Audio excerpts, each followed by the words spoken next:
Hello students, welcome back to our channel. मैं हूं doctor Mohini Walia और मैं आप सभी का स्वागत करती हूं हमारी 40 days foundation marathon series based on UGC net commerce 2026। Student, आज हम स्टार्ट कर रहे हैं हमारा पेपर 1 का डे 6।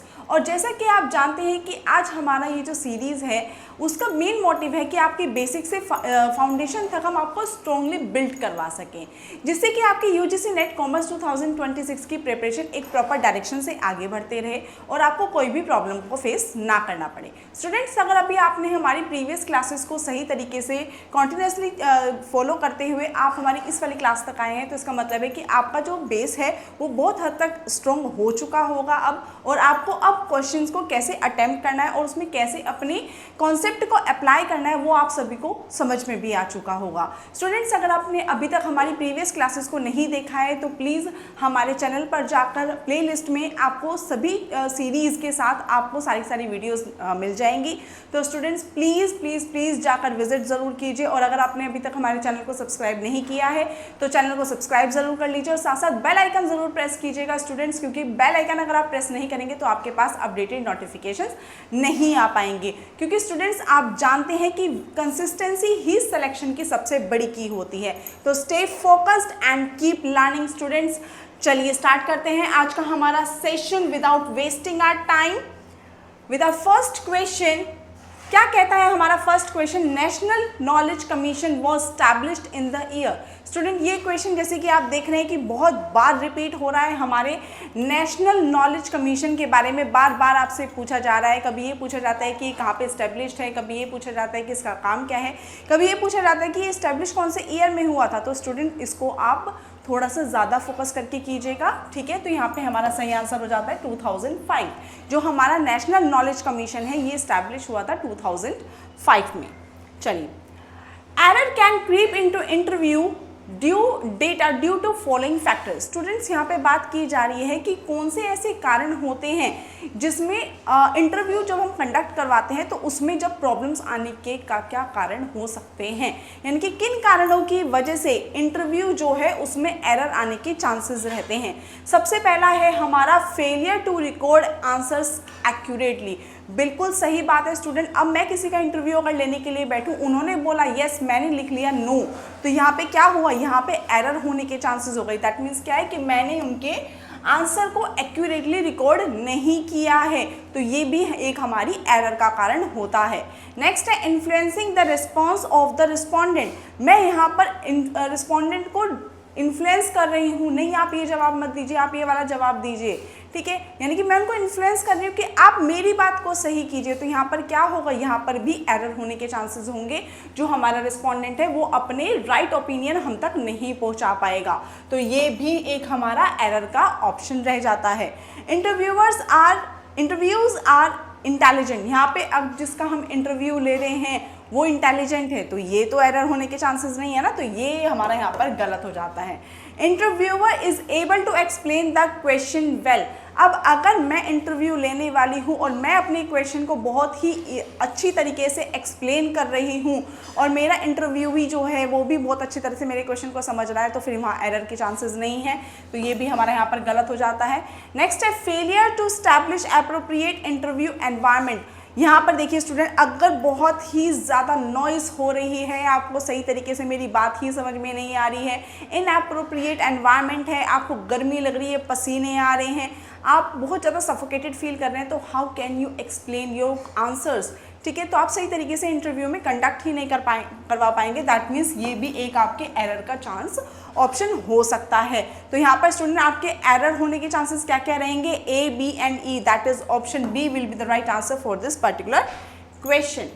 नेक्स्ट चलते हैं स्टूडेंट्स हम for classroom testing the length of the test will vary depending upon. अब यहाँ पर हम बात कर रहे हैं स्टूडेंट, हमारे क्लासरूम में टेस्टिंग हो रही है, यानी कि एक टीचर है अपनी क्लासरूम में वो टेस्ट ऑर्गेनाइज कर रहा है, तो उस टेस्ट की लेंथ होने पे किन कारणों से वो टेस्ट हमारा पता चलेगा कि भाई वो लेंथ ऑफ द टेस्ट हमारी किन चीज़ों पे डिपेंड करेगी। तो सबसे पहला होता है हमारा पर्पस ऑफ टेस्ट। बिल्कुल सही बात है स्टूडेंट। अब हमें ये पता होना चाहिए कि हम क्लास टेस्ट ले रहे हैं या लॉन्ग टेस्ट ले रहे हैं या हम असेसमेंट टेस्ट ले रहे हैं या हम पीए ले रहे हैं, क्या ले रहे हैं, कौन सा टेस्ट हो रहा है, उस चीज़ पे हमारा बिल्कुल पता चलता है। तो ये तो हमारा फर्स्ट हो ही जाएगा। नेक्स्ट होता है काइंड्स ऑफ आइटम यूज्ड। हम कौन कौन से आइटम्स को यहाँ पर यूज्ड करना चाह रहे हैं, यानी कि कौन कौन से हमारे तत्व हैं, किन किन फैक्टर्स को यूज़ करके हम यहाँ पर जो टेस्ट है वो ले रहे हैं। अगर हम ओरली ले रहे हैं तो हम बच्चे को एक एक को खड़े करके हम यहाँ पे पूछ सकते हैं। अगर हम रिटन वे में करवा रहे हैं तो हमारे पास आंसर शीट वगैरह प्रॉपर सोर्सेज हैं या नहीं है, तो ये चीज़ भी हमारी बिल्कुल ज़रूरत वाली होगी। Knowledge of subject teacher. नहीं स्टूडेंट, यहाँ पे जब टेस्ट बच्चे का लिया जा रहा है तो उसमें स्टूडेंट कि टीचर की नॉलेज को देखना ज़रूरी नहीं होता। No age and ability of the pupil tested. Pupil होता है स्टूडेंट जो हमारे शिष्य होते हैं, उनकी अगर हम एज या फिर एबिलिटी को टेस्ट कर रहे हैं, बिल्कुल सही बात है स्टूडेंट। यहाँ पे भी ये भी चीज़ हमारी बहुत ज़्यादा डिपेंड करेगी। नेक्स्ट आता है आपका इंस्ट्रक्शनल ऑब्जेक्टिव टेस्टेड। यहाँ पर होता है स्टूडेंट जहाँ पे टीचर चेक करना चाहता है कि एक्चुअली वो चेक क्या कर रहा है, ओनली मेंटली टेस्ट ले रहा है या फिर कंप्लीट एनालाइज कर रहा है अपने स्टूडेंट को। तो ये भी चीज़ हमारी क्या होगी, ये भी हमारी लेंथ को डिटरमाइन करेगी कि हमारा जो लेंथ है टेस्ट का वो कितना लंबा रहेगा, कितना ड्यूरेशन उसका ज़्यादा रहेगा।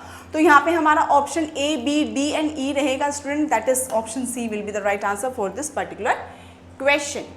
नेक्स्ट आता है स्टूडेंट्स, ये हमारे कुछ राइटिंग स्किल्स होती हैं स्टूडेंट, जो हमारी साइटेशंस वगैरह होते हैं। हम जब भी अपनी किसी भी परफॉर्मा को लिखते हैं, यानी कि जब भी हम कोई रिसर्च करते हैं तो हमने कहीं से भी अगर कोई डेटा उठाया है तो हम उसको किस फॉर्मेट में लिख रहे हैं, किस स्टाइल में लिख रहे हैं, ये उस चीज़ पर बेस्ड होता है। तो यहाँ पर हम सबसे पहले बात करें अगर एपीए स्टाइल में, तो एपीए स्टाइल में हम स्टूडेंट जब भी लिखते हैं तो सबसे पहले हमारे ऑथर नेम होता है, ऑथर होता है, उसके बाद सरनेम होता है, उसके बाद हम उनका नाम लिखते हैं। ठीक है, यानी कि ऑथर सरनेम आ जाता है, उसके बाद उसका ईयर आ जाता है जिस ईयर में उनका पब्लिशमेंट हुआ हो। उसके बाद अगर हम बात करें एमएलए स्टाइल की, तो एमएलए स्टाइल में हम क्या करते हैं, ऑथर का नाम लिखते हैं टेक्स्ट में, उसके बाद अलाउ करते हैं उनके फुटनोट्स को, और लास्ट में हम उनका लिख देते हैं जो भी उनका आर्गुमेंट्स वगैरह जो कुछ भी उनका रहता है वो सब कुछ हम उनका लिख देते हैं।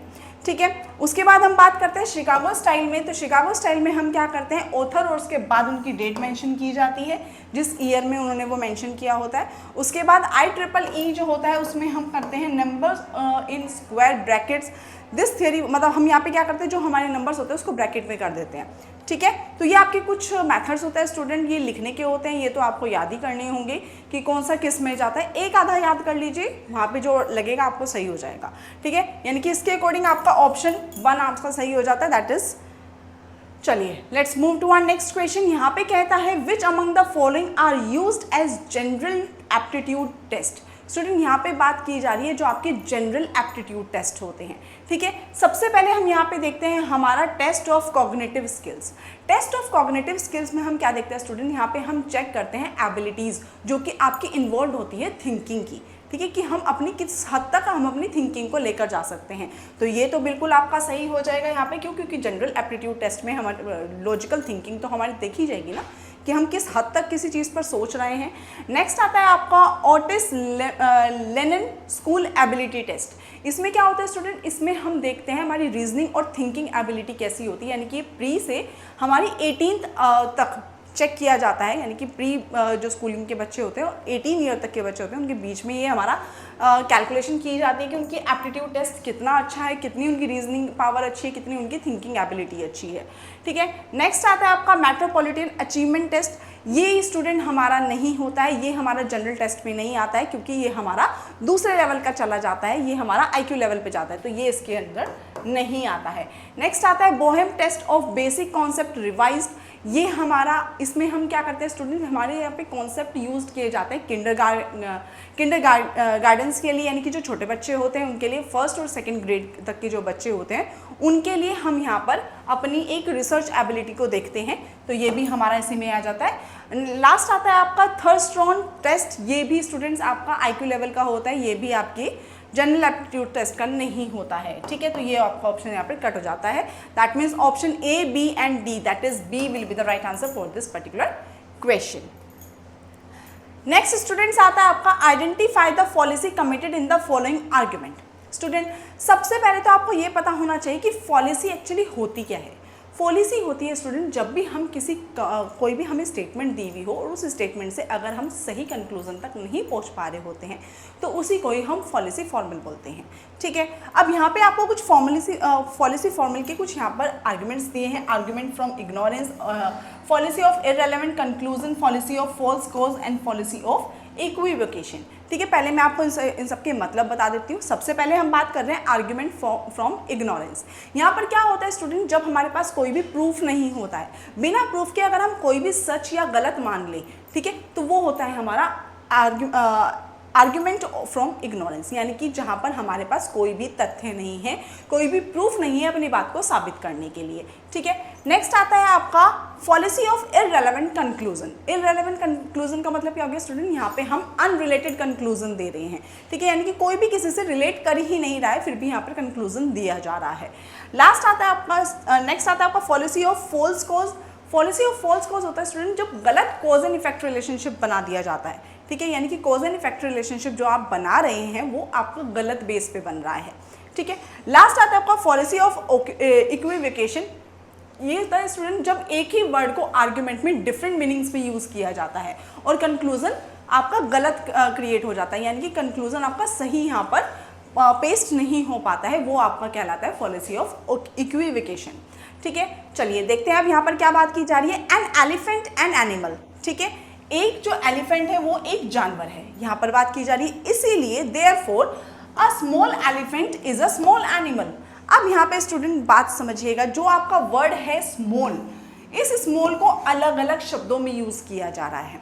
ठीक है, a small elephant is a small animal, एक हाथी एक जानवर है, ये तो बात बिल्कुल सही है, लेकिन एक छोटा हाथी जो होगा, हाथी का बच्चा जो होगा, वो भी तो अपनी पोजीशन में बड़ा जानवर ही कहलाएगा।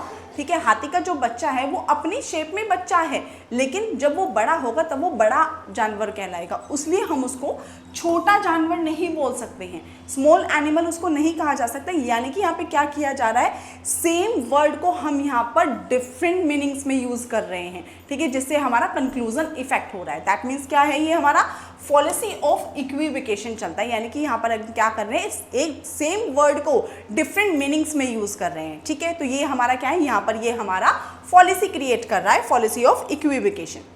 नेक्स्ट आता है student, if A's income is 40% less than B's income. ठीक है, यानी कि यहाँ पे बोला गया है कि ए की इनकम अगर बी से 40% लेस देन है तो हमें ये बताना है how much percent is B's income more than A's income. तो इसमें देख लेते हैं, सबसे पहले हम क्या करेंगे, ए और बी की इनकम को ले लेंगे। तो सबसे पहले क्या बोला है student, if A's income is 40% less than B's income, यानी कि बेस किसकी ली गई है, बीज इनकम को लिया गया है, तो यहाँ पर हम बी की इनकम को 100 मान लेंगे। ठीक है, 40% लेस देन है, यानी कि हम क्या करेंगे, 100 का 40% कैलकुलेट कर लेंगे, कितना आ गया आपका 40। अब लेस देन है तो 100 में से 40 माइनस करेंगे तो कितना हो गया 60, यानी कि इस वक्त ए की इनकम कितनी है, 60 है। अब हमें नेक्स्ट क्या चेक करना है कि then how much percent is B's income more than A's income, यानी कि बी की इनकम ए से कितना ज़्यादा है, डिफरेंस लिया जाएगा। तो 100 माइनस 60 डिवाइड बाई बेस किसकी इनकम पे लिया जा रहा है, एज इनकम से, तो एज इनकम को हम यहाँ पे डिनोमिनेटर में रखेंगे, मल्टीप्लाइड बाई 100, तो value is 40 divide by 60 multiplied by 100, 0 से 0 का 2 2 जा 2 3 जा, दैट मीन्स 200 डिवाइड बाई 3 कर दीजिए डिवाइड, 3 6 जा 18, रिमाइंडर 20, 3 6 जा 18, रिमाइंडर 2, डेसिमल लगाएंगे 0, 3 6 जा 18, यानी कि हमारा 6666 चलता रहेगा, that means 66.66 will be the answer. Student बहुत छोटे छोटे क्वेश्चंस होते हैं, छोटी सी ट्रिक अगर आपको समझ में आ जाए तो पूरा क्वेश्चन बहुत इजी हो जाता है। ठीक है, तो न्यूमेरिक क्वेश्चन से बिल्कुल मत डरिएगा, न्यूमेरिक क्वेश्चन तो आपके लिए बोनस पॉइंट्स होते हैं, क्योंकि उसमें तो आपको पता है कि सटीक आपका यही आंसर होने वाला है, गलत होगा ही नहीं। ठीक है, तो स्टूडेंट्स हमेशा ऑप्शंस को चूज करना सीखिए, ऑप्शंस को कैसे अडेप्ट करना है उस चीज़ को सीखिए। ठीक है, बिल्कुल नहीं घबराना है, न्यूमेरिकल से तो बिल्कुल भी नहीं घबराना है, बल्कि उस पर अपनी कमांड बना लेनी है। चलिए let's move to our next question. यहाँ पर आपकी स्टेटमेंट दी गई है students, given below are two statement with regard to social media. बच्चों का फेवरेट टॉपिक यानी कि सोशल मीडिया पर आपका यहाँ पे आ गया है। स्टेटमेंट 1 कहती है Twitter is the most well known micro blogging site. बिल्कुल सही बात है, हर बच्चे को पता है कि ट्विटर जो है वो हमारा माइक्रो ब्लॉगिंग साइट है, बहुत सारे लोग वहाँ पे ब्लॉग्स डालते हैं अपनी। नेक्स्ट होता है आपका स्टेटमेंट 2 कहता है YouTube is the largest video sharing site. आप सब तो मेरे से ज़्यादा जानते हैं यूट्यूब पे सबसे ज़्यादा वीडियो शेयरिंग साइट्स होती है। बिल्कुल सही बात है, यानी कि यहाँ पर आपका बोथ स्टेटमेंट्स आर ट्रू हो जाएगा। चलिए, if a researcher has to compare the means across 3 groups quantitatively, which among the following will be the most appropriate statistical technique for this purpose? Student, जब हम यहाँ पे बात कर रहे हैं कि हमारे कंपैरिजन किया जा रहा है 3 ग्रुप्स का क्वांटिटेटिवली, ठीक है, तो यहाँ पर हम बात करेंगे स्टूडेंट, तो हमारा यहाँ पर आएगा analysis of variance, that is ANOVA. क्योंकि एनोवा हमारा बेस्ट रहता है जब हम मोर देन 3 ग्रुप्स का 3 या फिर 3 से मोर देन 3 ग्रुप्स का अगर हम कंपेयर करते हैं तो। कॉरिलेशन की बात करें स्टूडेंट, अगर हम कॉरिलेशन एनालिसिस की बात कर रहे हैं तो वहाँ पर हमारे 2 वेरिएबल्स के बीच में जब हम रिलेशन स्टैब्लिश करते हैं या फिर कंपेरिजन करते हैं तो वो वाला हमारा सही रहता है। रिग्रेशन एनालिसिस की अगर हम स्टूडेंट बात करें तो यहाँ पर हमारा ये यूज़ होता है प्रिडिक्शन के लिए। अगर हम कोई भी प्रिडिक्ट करने की कोशिश करते हैं, यानी कि आने वाले टाइम में बच्चे कितने पास होंगे, कितने फेल होंगे, किसी स्कूल के ट्रैक रिकॉर्ड के अकॉर्डिंग देखें, या फिर हम ये कहते हैं कि 12th क्लास में प्री बोर्ड में कितने बच्चे पास हुए थे, उसके अकॉर्डिंग अगर हम आउटर उसका आउटकम निकालना चाहें कि भाई इतने बच्चों का रिजल्ट कैसा रहेगा, वो नहीं रहेगा, वो है हमारा रिग्रेशन। ठीक है, नेक्स्ट होता है आपका काई स्क्वायर टेस्ट। ये भी हमारा स्टूडेंट्स मोर देन 2 के लिए रहता है। जब हम हमारी रिलेटेड विद 2 ग्रुप्स की अगर हम यहाँ पर स्टडी कर रहे हैं तो वो भी हमारा काई स्क्वायर टेस्ट के लिए रहता है। ठीक है, तो यहाँ पर हम बात कर रहे हैं मोर देन 3 ग्रुप्स के लिए, दैट मीन्स वहाँ पे हमारा सबसे बेस्ट रहेगा अनोवा। चलिए, let's move to our next question. यहाँ पे कहा जाता है based on taxonomy of educational objectives the ability to understand the meaning of material is known as. Student, यहाँ पे बात की जा रही है एबिलिटी टू अंडरस्टैंड, यानी कि स्टूडेंट यहाँ पर क्या कर रहा है, सिर्फ और सिर्फ समझ नहीं रहा है, याद नहीं कर रहा है, बल्कि उसको बहुत ही ज़्यादा डीपली समझने की कोशिश कर रहा है। बच्चों को जो हमने कह दिया सिर्फ वो उस चीज़ को नहीं लेकर चल रहा है, बल्कि क्या कर रहा है, उस बात को इन डीप अपने माइंड में उसको ढाल रहा है, उस बात को इन्वॉल्व कर रहा है। तो यहाँ पर क्या हो रहा है, मीनिंग ऑफ मटीरियल लिया जा रहा है, that means it's a comprehension. Comprehension में भी क्या होता है स्टूडेंट्स, यहाँ पे स्टूडेंट हमारा क्या होता है, अपनी जो चीज़ें वो देख रहा है, जो चीज़ वो परख रहा है, जो चीज़ वो समझ रहा है, उसको वो अपने माइंड में इनबिल्ट करने की कोशिश करता है। ठीक है, तो ये हमारा स्टेटमेंट यहाँ पे आ जाता है, यानी कि बेस्ड ऑन टेक्सोनॉमी की अगर हम बात करें एजुकेशनल ऑब्जेक्टिव के बिहाफ पे, तो ability to understand the meaning material of, ठीक है, यानी कि मीनिंग ऑफ मटीरियल की अगर हम बात करें तो वो हमारा कॉम्प्रीहेंशन का पार्ट होता है। चलिए, नेक्स्ट आता है स्टूडेंट्स हमारा, यहाँ पर हम अरेंजमेंट करेंगे हमारी स्टोरेज कैपेसिटी के अकॉर्डिंग। तो स्टूडेंट, ये तो आपको सबसे पहले याद होना चाहिए कि आपकी स्टोरेज कैपेसिटी किसके अकॉर्डिंग रहती है, यानी कि सबसे लीस्ट किस में होती है। तो यहाँ पर आपको कंपैरिजन करना है मेगाबाइट, टेराबाइट, एक्साबाइट, योटाबाइट। तो यहाँ पर आपको करना है डिसेंडिंग ऑर्डर में। तो डिसेंडिंग ऑर्डर में हम क्या करते हैं स्टूडेंट, सबसे पहले जिसकी सबसे ज़्यादा होती है वो वाला हम सबसे ऊपर लगाते हैं। तो यहाँ पर सबसे ज़्यादा किस में है, योटाबाइट में है, तो ये हमारा योटाबाइट सबसे ज़्यादा हो जाएगा। योटाबाइट से बिल्कुल पहले हमारा रहता है एक्साबाइट, एक्साबाइट से बिल्कुल पहले हमारा रहता है टेराबाइट, और टेराबाइट से पहले रहता है हमारा मेगाबाइट। ये तो आप जानते ही होंगे, MB, TB, EB, GB बहुत सारे चल रहे हैं। मेगाबाइट से पहले आपका GB होता है, बहुत सारे फैक्टर्स होते हैं आपके। तो ये आपका प्रॉपर एक प्रोसेस रहता है। तो यहाँ पर आपका ऑप्शन हो जाएगा, option A will be the right answer for this particular question. Student, ये आपके ICT के ऊपर बेस्ड होते हैं, यानी कि कंप्यूटर पर बेस्ड हैं आपके क्वेश्चंस। यहाँ पे आपकी स्टोरेज की बात की जाती है। ठीक है, स्टोरेज आपकी डिफरेंट टाइप्स की होती है। तो ये सारी सीक्वेंस आपको पता होनी चाहिए। असेंडिंग ऑर्डर पता होना चाहिए, डिसेंडिंग ऑर्डर पता होना चाहिए। इसमें आपको ये पता होना चाहिए कि कितने किलोवाट्स होते हैं आपके, और शॉर्टेस्ट आपकी कौन सी होती है और लार्जेस्ट आपकी यूनिट कौन सी होती है। ठीक है, चलिए, let's move to our next question. क्या कहता है यहाँ पर, which of the following file formats are suitable for distributing video file across the internet. अगर हम वीडियो फाइल अपने इंटरनेट पर अपलोड करना चाहते हैं, फिर अक्रॉस करना चाहते हैं उसको, या वायरल करना चाहते हैं, तो उसके लिए हमें कौन सी सुटेबल डिस्ट्रीब्यूशन फाइल रखनी होनी है, फॉर्मेट कौन सा लिया जाएगा, सुटेबल फॉर्मेट कौन सा होगा यहाँ पर। तो यहाँ पर ऑप्शन हमारा स्टूडेंट, एक तो हमें पता है कि WMV होता है और दूसरा हमारा MP4 होता है। MP3 तो हमारा ऑडियो के लिए होता है, हमें बहुत अच्छी तरह से पता है। MP4 हमारा होता है वीडियो के लिए। ठीक है, तो यहाँ पर आपका ऑप्शन हो जाएगा B, that is A and D will be the right answer for this particular question. अब यहाँ पे स्टूडेंट बात की जा रही है, यहाँ पे आपकी कुछ कंप्यूटर टर्म्स बोली गई हैं, उनको मैच करना है आपको उनके डिस्क्रिप्शन के साथ। तो सबसे पहले अगर हम बात करें स्टूडेंट्स तो OMR क्या होता है? OMR शीट के बारे में आपने सुना होगा। जब भी आपका ऑब्जेक्टिव टाइप एग्जाम होता था स्कूल में या कॉलेज में, जब भी होता होगा, तो वहाँ पे आप 4 में से एक खाना भरते होंगे, ठीक है, बॉल ब्लू पेन से या बॉल ब्लैक पेन से। तो वो जो होता है वो OMR शीट होती है आपकी, ठीक है, जो उसको रीड करती है, ठीक है। तो उसको रीड करने के लिए क्या होता है यहाँ पे, इसको बोला जाता है मार्क्स मल्टीपल चॉइस क्वेश्चन। तो OMR का मतलब क्या हो गया? मार्क्स मल्टीपल चॉइस क्वेश्चन हो गया आपका। तो उसका मतलब क्या है कि A का तो आपका 3 होना चाहिए, यानी कि ये वाला तो आपका कट हो गया है। उसके बाद हम बात कर रहे हैं MICR। MICR होता है स्टूडेंट, अगर आपने देखा हो कभी, तो जो आपका चेक होता है, ठीक है, मम्मी पापा या घर में किसी के पास भी, बड़े के पास चेक होगा, तो उसके पास आप चेक करना कि यहाँ पर कुछ एक डिजिट लिखी हुई होती है, ठीक है, नीचे।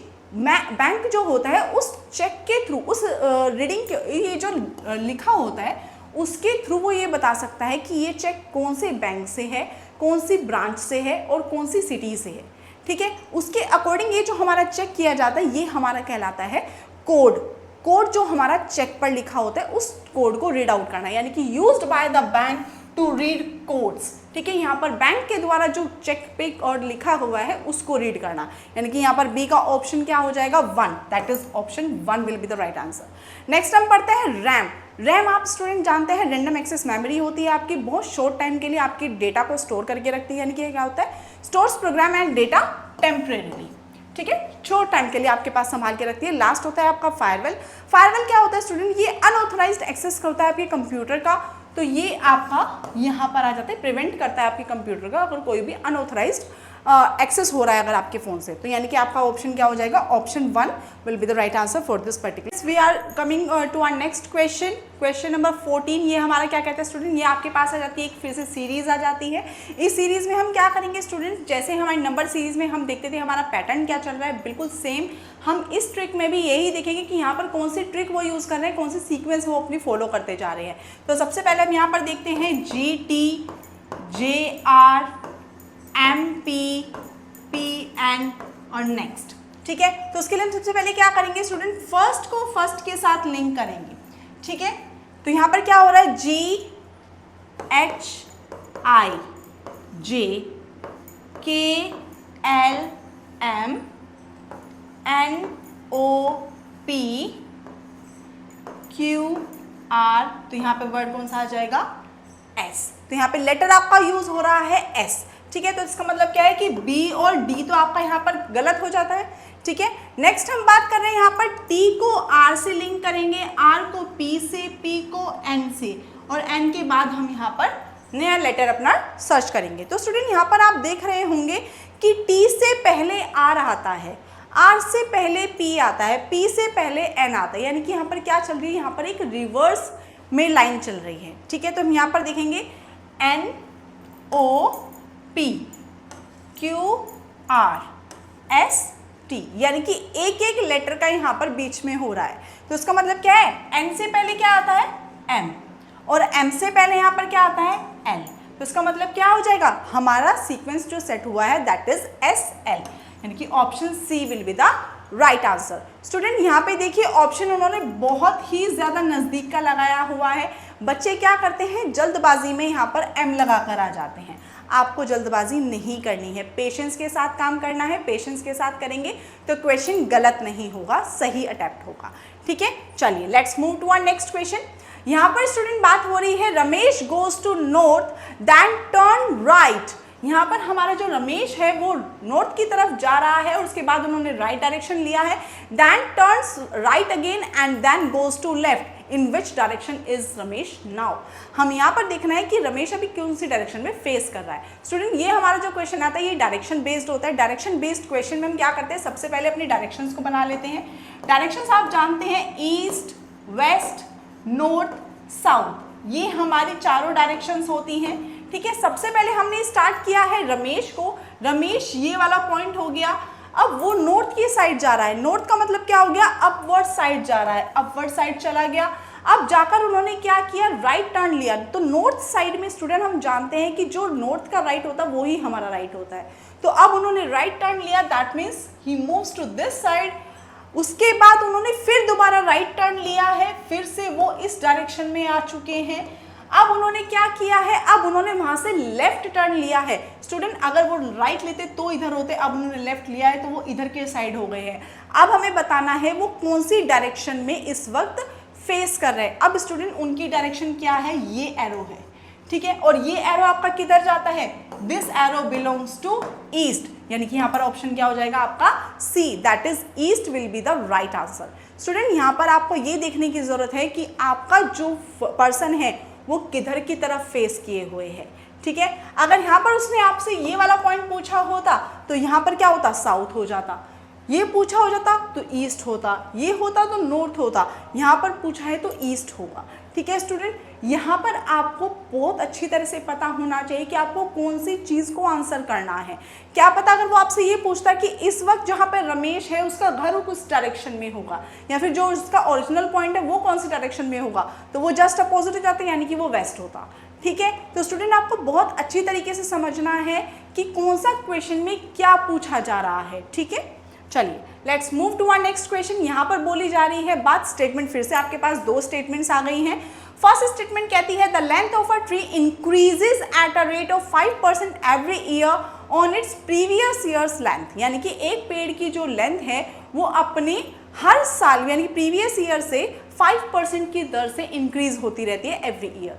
If it is 2 feet now it will increase 0.31525 feet in 3 years।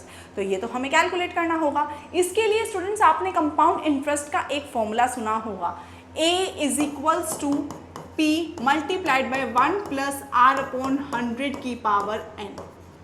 सुना है ना, जहाँ पर भी हमारा चक्रवर्ती चलता है यानी कि डबल होने वाली सिचुएशन चलती है, यानी कि यहाँ पर क्या होता है, कंपाउंड पे कंपाउंड लगता है, इंटरेस्ट पे इंटरेस्ट लगता है, तब हम वहाँ पर ये वाला फॉर्मूला अप्लाई कर देते हैं। तो यहाँ पर क्या हो रहा है, एवरी ईयर वो डबल हो रहा है, यानी कि 5% की दर से वो इंक्रीज होता जा रहा है। तो हम यहाँ पर अप्लाई कर देंगे। तो यहाँ पर प्रिंसिपल आपका क्या है स्टूडेंट, 2 feet है। यहाँ पर 1 प्लस R रेट रहेगा आपका 5% multiplied by number of times कितना है, 3 years। हमें बताना है इन 3 years वो आपका कितना ज्यादा चेंज हो रहा है। तो we will be calculating this, multiplied by हम इसको कर देंगे 1.05 की पावर 3। इसका अब हम क्यूब कैलकुलेट करेंगे। क्यूब कैलकुलेट करने के लिए स्टूडेंट हम क्या करेंगे, इनकी मल्टीप्लाई करेंगे। 105 विद 105, 5 5 जा 25, ठीक है। सिंपल हम वैसे ही कर लेते हैं कैलकुलेशन। 5 5 जा 25 कैरी 2। अब हम क्या करेंगे स्टूडेंट, अब इन दोनों के बीच में कैलकुलेशन होगी, 0 0 यानी कि 2 हो गया। अब उसके बाद इन दोनों की कैलकुलेशन होगी, इन दोनों की कैलकुलेशन होगी और यहाँ पर होगी। 5 1 जा 5, 0 0 0, 5 1 जा 5 यानी कि 5 प्लस 5 10 कैरी 1, दिस 0 1, 1 1 जा 1। ये आपकी क्या आई है, 105 मल्टीप्लाइड बाय 105 हो गया। अब इसमें हम फिर से 105 की मल्टीप्लाई कर देंगे, कर दीजिए। 5 5 जा 25 कैरी 2, 5 2 जा 10 here with this and here with this, 5 2 जा 10 with 2 कैरी 1। अब इनकी इधर मल्टीप्लाई कीजिए, 0 हो गया। 5 1 जा 5 दिस, 5 1 जा 5, 5 प्लस 1 6, ये हो जाएगा। इधर हम इसकी मल्टीप्लाई कर देंगे, इधर इसमें हो जाएगी, इधर इसमें हो जाएगी एंड इसमें हो जाएगी। 5 1 जा 5, 5 प्लस 2 7 एंड 1 जा 1 176। ये हमारी जब हम पूरी कैलकुलेशन करेंगे स्टूडेंट्स तो ये आएगा आपका 1.15625, 1.15625। This will be the right, ठीक है। ये आपकी यहाँ पर सही कैलकुलेशन आएगी, ठीक है। अब हम यहाँ पर देखेंगे स्टूडेंट डेसिमल का। तो डेसिमल हम यहाँ पर देख रहे हैं कि 2 डिजिट के बाद यहाँ पर डेसिमल है, तो 2 का हम यहाँ पर मल्टीपल करेंगे, 2 2 2 यानी कि 6 हो गया। क्योंकि 3 टाइम्स हम यहाँ पे इसका मल्टीपल ले रहे हैं तो 2 3 जा 6, तो यहाँ पर हम 6 डिजिट से पहले लेंगे। तो 1 2 3 4 5 6 यानी कि हमारी वैल्यू क्या हो जाएगी, 2 मल्टीप्लाइड बाय 1.15625। कर दीजिए मल्टीप्लाई। 5 2 जा 10 कैरी 1, 2 2 जा 4, 4 प्लस 1 5, 6 2 जा 12 कैरी 1, 5 2 जा 10 प्लस 1 11, 2 1 जा 2, प्लस 3, 2 1 जा 2, 2। ठीक है, अब स्टूडेंट यहाँ पर देखिए आपकी ओरिजिनल लेंथ कितनी थी, 2 फीट, तो चेंज कितना आया है, 0.31250। Is it correct? मैच करिए 5 to 5। स्टूडेंट यहाँ पे कैलकुलेशन मिस्टेक हुई होगी 101%। इसको ध्यान से देखने की कोशिश करेंगे। यहाँ पर हमारी कैलकुलेशन एग्जैक्टली इट्स 7 to 5। हाँ स्टूडेंट, यहाँ पर ये हमारा 7 है, 5 7 to 5। अब इसके हम यहाँ पर मल्टीप्लाई करेंगे तो मल्टीप्लाई होगा आपका 550 हो जाएगा, 550, जिस वजह से ये आंसर हमारा बिल्कुल सही होगा।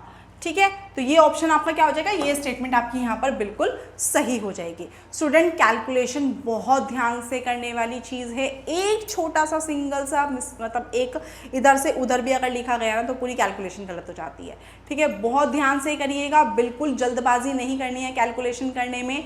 जितना ज़्यादा पेशेंस के साथ करेंगे उतना ही ज़्यादा आपकी एक्यूरेसी इंक्रीज होगी।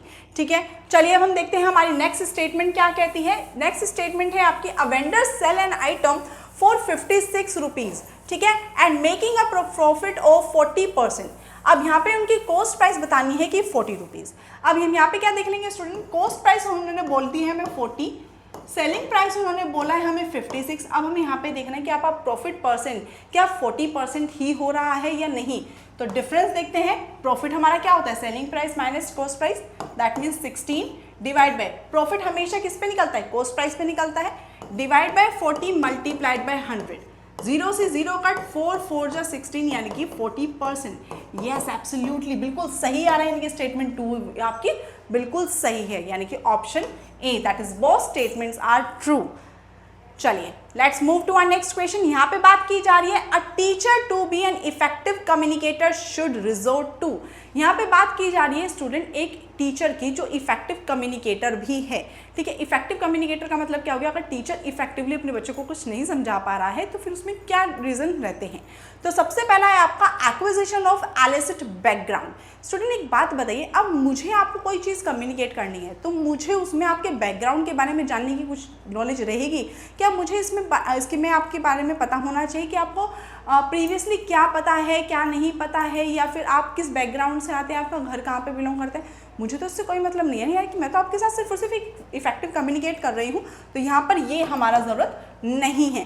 नेक्स्ट आएगा आपका नेचुरल फ्लो ऑफ इंफॉर्मेशन। बिल्कुल सही बात है स्टूडेंट, जब तक हम एक नेचुरली यानी कि स्मूथली या सिंपल वे में कोई बात नहीं करेंगे तब तक सामने वाला उस बात को सही तरीके से नहीं समझ पाएगा। तो यहाँ पर नेचुरल फ्लो ऑफ इंफॉर्मेशन होना बहुत ज़रूरी है। नेक्स्ट आता है आपका voluntary report, voluntary support to learning, यानी कि यहाँ पर क्या होता है, स्टूडेंट खुद इंटरेस्ट लेकर समझने की कोशिश करता है, यानी कि खुद स्टूडेंट अपनी इन तरफ से इनिशिएट ले रहा है कि हाँ मुझे बताइए कि क्या आप कहना चाहते हैं। तो ये भी आपकी इफेक्टिव कम्युनिकेटर के लिए बहुत ज़्यादा ज़रूरी होता है।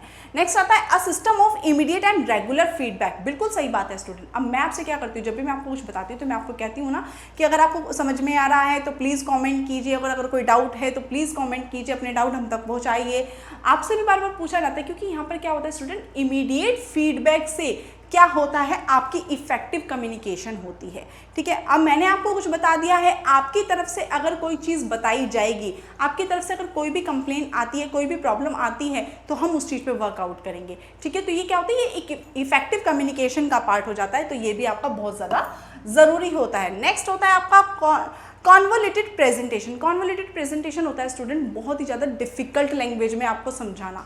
अगर मैं आपको बहुत ज़्यादा हाई लैंग्वेज में या फिर कोई भी डिफिकल्ट लैंग्वेज में या फिर कोई आपको मेंटल एक्सप्लॉयटेशन की मेथड में अगर मैं आपको कुछ बताऊं तो आप क्या करेंगे, मुझसे कटने लग जाएंगे, वहाँ पे इफेक्टिव कम्युनिकेशन नहीं होगा, वहाँ पे बैरिकेड्स आने शुरू हो जाएंगे। तो ये तो आपका यहाँ पर गलत हो जाता है। तो यहाँ पर ऑप्शन आपका रहेगा B, C and D, that is option B will be the right answer. चलिए let's move to our next question. यहाँ पे बात की जा रही है which of the ancient place of higher learning developed in connection with temples and become centres of community life in the place where they were situated. Student ये तो हम बहुत अच्छी तरह से जानते हैं कि कुछ सिटीज़ हमारी ऐसी हैं जो हमारी कला, हमारी संस्कृति से जुड़ी हुई हैं आज भी, और वहाँ पर हमारी संस्कृति के बारे में, हमारे ग्रंथों के बारे में, हमारी जो हमारी आर्ट है, हमारी कला है, हमारे जो जितनी भी हमारी पुरानी सनातन धर्म है, उन सब के बारे में वहाँ पर बताया जाता है, ठीक है, सिखाया जाता है। वहाँ पे यूनिवर्सिटीज़ हैं इन सब चीज़ों को सिखाने की, जहाँ पर हमारा जो है पूरा का पूरा बैकग्राउंड आज भी स्ट्रॉन्ग रूप से सेफ रूप में रखा हुआ है। तो वो कौन कौन सी सिटीज़ हैं जहाँ पे दिया गया है? सबसे पहला है आपका बनारस। बनारस तो बहुत हर कोई जानता ही है। बनारस हमारा क्या है? हमारा पौराणिक जन्मों में से एक है, यानी कि हमारी एंशिएंट प्लेसेस में से है। नेक्स्ट आता है आपका नवद्वीप। नवद्वीप भी स्टूडेंट्स हमारी one of the best university है, जो आपकी संस्कृति आपकी हमारी यूनिवर्सिटी में, जहाँ पे आपकी हमारे कल्चर के बारे में बताया जाता है, हमारी संस्कृति के बारे में हमें इन डीप समझाया जाता है, हमारी कल्चर कहाँ से ब्रिंगिंग हुई है, हमारे सारे वेद जहाँ पर हमें पढ़ाए जाते हैं, ठीक है। नेक्स्ट आता है आपका कांची।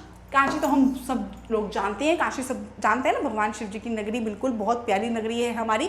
ये भी सब हमारी क्या है स्टूडेंट, ये बहुत हमारे ऐसी यूनिवर्सिटीज़ हैं जहाँ पर हमारे एंशिएंट प्लेसेस के बारे में बताया जाता है, यानी कि हमारे सिद्धांतों के बारे में, हमारे कहाँ से ये ग्रंथ आए हैं, कहाँ से शुरुआत हुई है, इन सब के बारे में बताया जाता है। तो बेसिकली ये 3 सिटीज़ हैं हमारी स्टूडेंट्स, जहाँ पर हमारे एंशिएंट प्लेसेस के बारे में, हमारे एंशिएंट टेम्पल्स के बारे में, हमारी संस्कृति के बारे में बताया जाता है। तो these are A, B and D, that is option B will be the right answer. Next आता है स्टूडेंट स्टेटमेंट 1 कहता है if there are few extreme scores in the distribution mode will be the most appropriate measure of central tendency. नहीं student, यहाँ पर बात की जा रही है अगर आपका लार्ज सैंपल ऑफ डिस्ट्रीब्यूशन है, तो वहाँ पर अगर बहुत ज़्यादा सैंपल्स आपके पास है, तो वहाँ पे सबसे ज़्यादा अप्रोप्रिएट माना जाता है मीडियन को, मोड को नहीं माना जाता है। तो ये स्टेटमेंट आपकी यहाँ पर गलत हो जाती है। नेक्स्ट है mean deviation is the most sophisticated measure of dispersion of distribution. नहीं स्टूडेंट, ये भी गलत है। जब हम बात कर रहे हैं सोफिस्टिकेटेड मेजर ऑफ डिस्पर्जन की, तो वहाँ पर आपका स्टैंडर्ड डेविएशन बहुत अच्छा होता है, मीन डेविएशन नहीं होता है। तो यहाँ पर भी ये वाला स्टेटमेंट आपका गलत हो जाता है। That means option B, that both statements are false here. Next आता है every hour the number of bacteria in a sample doubles. ठीक है, यहाँ पे बात की जा रही है कि हर 1 घंटे में हमारा जो बैक्टीरिया है वो अपने आप को डबल कर रहा है। इस वक्त जो ओरिजिनल नंबर ऑफ बैक्टीरिया है वो 100 है और 50 bacterias are removed every 2 hour, और हर 2 घंटे के बाद उसमें से 50 बैक्टीरिया रिमूव हो जाते हैं। तो हमें ये बताना है कि 5 घंटे के बाद उसमें कितने बैक्टीरिया बचे होंगे।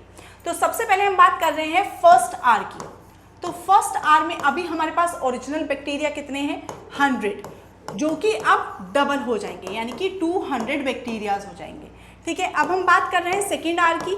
तो सेकेंड आवर में आपका क्या होगा? 200 मल्टीप्लाइड बाई 2, दैट मीन्स 400 हो जाएगा। अब एवरी 2 आवर्स वहाँ पे 50 बैक्टीरिया रिमूव भी हो जाएंगे, तो इसमें से हम पहले क्या कर देंगे? 50 बैक्टीरिया माइनस कर देंगे, यानी कि इस वक्त अभी हमारे पास कितने हैं? 350 बैक्टीरियाज प्रेजेंट हैं। अब थर्ड आवर की बात हो रही है, तो थर्ड आवर में क्या होगा? 350 का फिर से डबल हो जाएगा, यानी कि 700 अभी हमारे पास बैक्टीरियाज आ चुके हैं। फोर्थ आवर में क्या हुआ है? 700 का फिर से डबल हो गया है, यानी कि 1400 आपके पास बैक्टीरिया प्रेजेंट हो चुके हैं। बट क्योंकि एवरी 2 आवर्स में हमारे 50 बैक्टीरिया एलिमिनेट होते हैं, तो हम यहाँ पर फिर से 50 बैक्टीरिया को एलिमिनेट कर देंगे, यानी कि हो जाएगा आपका 1350। अब हम क्या कर रहे हैं? फिफ्थ आवर की बात कर रहे हैं। तो फिफ्थ आवर में हम फिर से क्या करेंगे? इनको डबल कर देंगे, that is 1350 multiplied by 2। Value calculate कर लीजिए, 5 0 0 5 2 10, कैरी 1 3 2 6 प्लस 7 2 1 2, यानी कि 2700 बैक्टीरियाज इस वक्त वहाँ पर प्रेजेंट हैं, यानी कि option B will be the right answer for this particular question. I hope student आपको हमारी जो क्वेश्चन की सीरीज़ है 20 क्वेश्चंस जो हम डेली डिस्कस करते हैं वो आपको समझ में आ रहे होंगे, आपका बेस स्ट्रॉन्ग कर रहे होंगे। हम कंसिस्टेंटली आपके साथ लगे हुए हैं, आपकी तैयारी कराने में आपके साथ लगे हुए हैं, और हम बिल्कुल कोशिश कर रहे हैं कि आपका सिलेक्शन तो अब पक्का ही हमें करवाना है।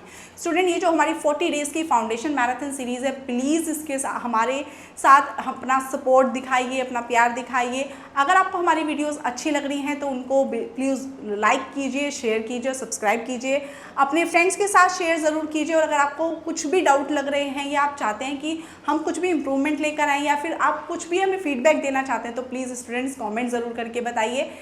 Thank you.